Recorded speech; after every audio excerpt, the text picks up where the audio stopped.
ಅಧಿಕಾರ ಇರೋದು ಒಬ್ಬರಿಗೆ, ರಾಜ್ಯಪಾಲರಿಗೆ. ಬೇರೆ ಯಾರು ಹೇಳಲಿಕ್ಕೆ ಬರೋದಿಲ್ಲ. ಔಟ್ ಗೋಯಿಂಗ್ ಸಿಎಂ ಅಂತ ಹೇಳಿ ನಮ್ಮ ಪಾರ್ಟಿಯವರು ಹೇಳಕ್ ಬರಲ್ಲ. ಯಾವಾಗ ಬರುತ್ತೆ ಔಟ್ ಗೋಯಿಂಗ್ ಸಿಎಂ ಅಂದ್ರೆ, ಅವ್ರು ಹೋಗಿ ಯಾರು ಮುಖ್ಯಮಂತ್ರಿ ಸಿದ್ದರಾಮಯ್ಯನವ್ರು ಹೋಗಿ ರಾಜ್ಯಪಾಲರಿಗೆ ರಾಜೀನಾಮೆ ಕೊಡಬೇಕು. ಗೊತ್ತಾಯ್ತಾ? ರಾಜೀನಾಮೆ ಕೊಟ್ಟಾಗ ಅವ್ರು ಹೇಳ್ತಾರೆ ನೀವು ಈ ಸದ್ಯಕ್ಕೆ ಮುಂದಿನ ಮುಖ್ಯಮಂತ್ರಿ ಆಗುವವರೆಗೆ ಕೆಲಸ ಮಾಡ್ಕೊಂಡಿರಿ ಅಂತ ಹೇಳ್ತಾರೆ. ಅವಾಗ ಅವ್ರಿಗೆ ಔಟ್ ಗೋಯಿಂಗ್ ಸಿಎಂ ಅಂತ ಹೇಳ್ತಾರೆ. ಆ ಮೀನಿಂಗೇ ಗೊತ್ತಿಲ್ಲ ಅಂದ್ರೆ ನಾನು ಏನ್ ಮಾಡಬೇಕು? How can you will be outgoing CM? He has not resign, or party legislature party has not asked him to resign, or party high command ಅವ್ರಿಗೆ ರಾಜೀನಾಮೆ ಕೊಡ್ರಿ ಅಂತಾನೂ ಹೇಳಿಲ್ಲ.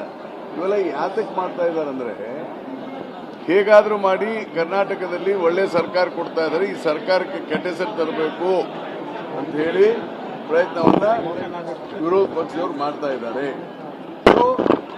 ವಿಜೇಂದ್ರ ಅವರು ಏನ್ ಹೇಳ್ತಾರೆ, ಇದು ಸರಿಯಾದದ್ದಲ್ಲ, it is all a childish. ಸಣ್ಣ ಮಕ್ಕಳ ತರ ಆಟ ಮಾಡಬಾರ್ದು. ಮೆಚುರಿಟಿ ಇಲ್ಲ ಅಂತೀರಾ ಸರ್ ಅವ್ರಿಗೆ?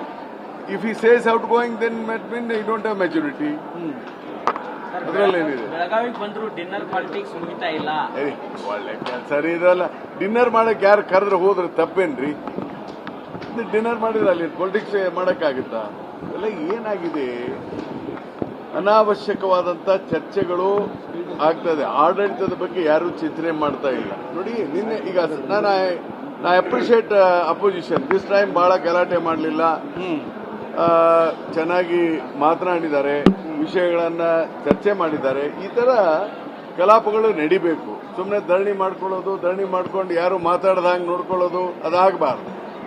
ಅದು ಏನೇ ಇರಲಿ, ಅಪೋಸಿಷನ್ ಕೋಆಪರೇಟ್ ಮಾಡಿದ್ದಾರೆ, ಇದೇ ತರ ಕೋಆಪರೇಟ್ ಮಾಡಬೇಕು. ಆದ್ರೆ ನಿನ್ನೆ ಒಂದು ಪ್ರಕರಣದಲ್ಲಿ ಅಷ್ಟೇ ಸ್ವಲ್ಪ ವಿಧಾನಸೌಧ ಒಳಗಡೆ ಕೂತ್ಕೊಂಡು ಗಲಾಟೆ ಮಾಡಿದ್ ಬಿಟ್ರೆ ಬೇರೆ ಅಂತ ಏನಿಲ್ಲ. ಈ ಸಾರಿ ಕಲಾಪಗಳು ಚೆನ್ನಾಗಿ ನಡೆದಿದೆ.